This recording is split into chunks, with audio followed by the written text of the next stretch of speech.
Senate President Pro Tempore Panfilo Lacson sinabi na maaaring maging unconstitutional ang direktang paglipat ng pondo ng COMELEC para sa BSKE sa ibang ahensya. Gayunman, maaari anyang ideklarang savings ang hindi magagamit na pondo at ibalik ito sa National Treasury. Ayon sa COMELEC, nasa humigit kumulang 19 billion pesos ang nakalaan para sa halalan kung saan bahagi na ang nagamit sa preparasyon. Iminungkahi ng ilang mambabatas na ipagpaliban ang BSKE upang magamit ang pondo sa pagtugon sa krisis sa langis. Samantala, sa gitna ng patuloy na pagtaas ng presyo ng langis dulot ng tensyon sa Middle East, muling nagsagawa ng pagdinig ang House Joint Committee upang talakayin ang epekto nito sa ekonomiya at mga posibleng hakbang ng pamahalaan. Narito ang kabuuang ulat, hatid ni Jade Buhoy.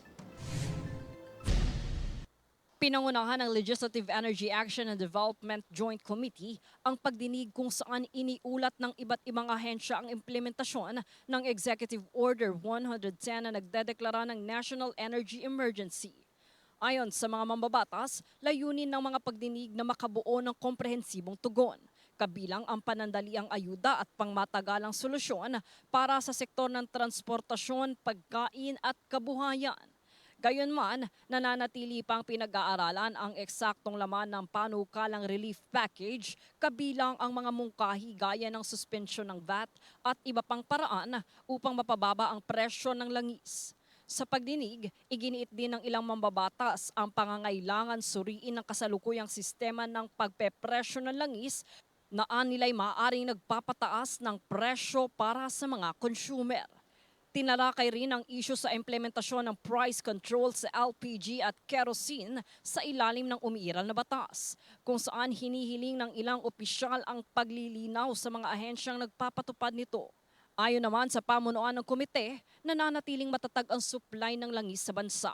Ngunit ang pangunahing hamon ay ang affordability o ang kakayahan ng mga Pilipino na makasabay sa pagtaas ng presyo. Dagdag pa nila, patuloy na bukas ang pamahalaan sa iba't ibang policy options habang sinasalang sa pagsusuri ang epekto nito sa ekonomiya at sa mga mamamayan. Sa pagsasagawa ng pagdinig, inaasahan ang pagbuo ng konkretong panukala ng Kongreso upang maibsan ang epekto ng krisis sa langis, lalo na sa mga sektor na direktang apektado ng pagtaas ng presyo nito. Jade Buhoy, nag-uulat para sa Golden Nation Network. Kaugnay nito, matapos ang 5 araw na sunod-sunod na protesta, nagtungo na sa Batasang Pambansa ang ilang grupo upang ipagpatuloy ang panawagan na ibaba ang VAT sa produktong petrolyo. Nagbabalik si Jade Buhoy.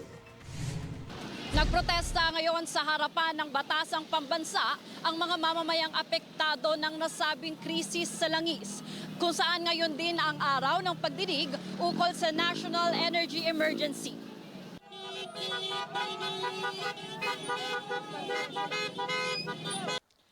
Bago magsimula ang pagdinig sa Kongreso, nagtipon ang mga rallyista na galing pang Batangas at iba pang sektor sa labas ng batasan upang ipahayag ang kanilang hinaing sa gitna ng patuloy na pagtaas ng presyo sa langis. At gusto ko rin pong may parating kay President Bongbong Marcos na nasaan na po yung bagong Pilipinas po na sinasabi niya nung batahon ng botohan. Kasi po, wala pong nakikita ang mga Pilipino na pagbabago. Para sa kanila, hindi na lamang ito usapin ng polisiya, kundi araw-araw na gustusin at kabuhayan. Sobrang apektado sila dito sa napakataas na presyo ng langis. Kung ang mga drivers ay hindi na namamasada, ang mga mangingisda ay hindi na pumapalaot, ang mga magsasaka din ay hindi na rin makakapagsaka kung walang gawing strict intervention ang gobyerno dun sa mga subsidiya nila para sa pagtatanim sa darating na planting season. Ayon sa mga kalahok, 5 araw na nilang nilalapit ang kanilang panawagan sa iba't ibang bahagi ng Metro Manila. Basura ang oil deregulation law at ang VAT, ang expanded value added tax, na ito po ay nagpapahirap sa mga mamamayang Pilipino, lalo na sa mga manggagawang bukid. Matagal na dapat nire-resolve ito, no? Halos 2 buwan na itong nangyari sa Middle East na damang-dama natin yung tindi ng epekto dito sa ating bansa. Kaya sana nagpapaabot tayo dito sa Kongreso, yung committee hearing mamaya, na sana diretsuhin na nila yung sagutin yung panawagan ng malawak na bilang ng mamamayang Pilipino. Ngayon, dinala nila ang kanilang panawagan sa mismong batasang pambansa kasabay ng inaasahang pagdinig kaugnay ng krisis sa enerhiya. Malawak na panawagan ay pagbabasura sa excise tax sa langis, pagbabasura sa value-added tax at higit sa lahat ay pang long term yung tuluyan ng ibasura yung oil deregulation law dahil walang nagagawa yung gobyerno hanggat na deregulated ang ating industriya sa langis. Iginiit din ng mga relista na ang VAT sa produktong petrolyo ay dagdag pasanin sa kanilang gastusin lalo na sa pamasahe at presyong bilihin. Hindi po sapat yun dahil marami pa rin po ang magrereklamo dahil masyado pa rin pong mahal ang gasolina. Dapat pong ibalik yung normal na presyo po ng gasolina na mas mababa pa po doon.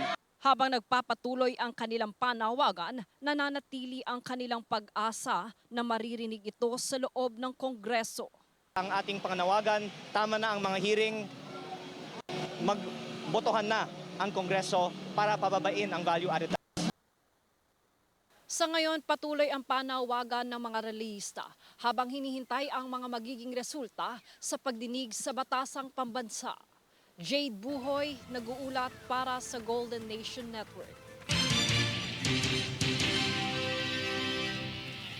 Samantala, nakipagpulong ang Department of Social Welfare and Development o DSWD sa mga kinatawan ng Transportation Network Vehicle Service o TNVS, motorcycle taxi at delivery services para sa special payout ng cash aid sa mga driver. Ayon sa ahensya, kabilang sa makatatanggap ang mga hindi nakasama o hindi nakakuha ng naunang payout. Tinatayang 160,000 riders at 48,000 TNVS drivers ang target mabigyan ng tig 5,000 pesos na ayuda.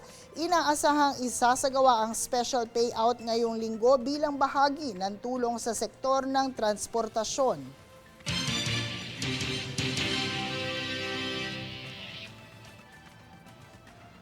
Manatiling nakatutok para sa higit pang mga balita sa pagbabalik ng News Force.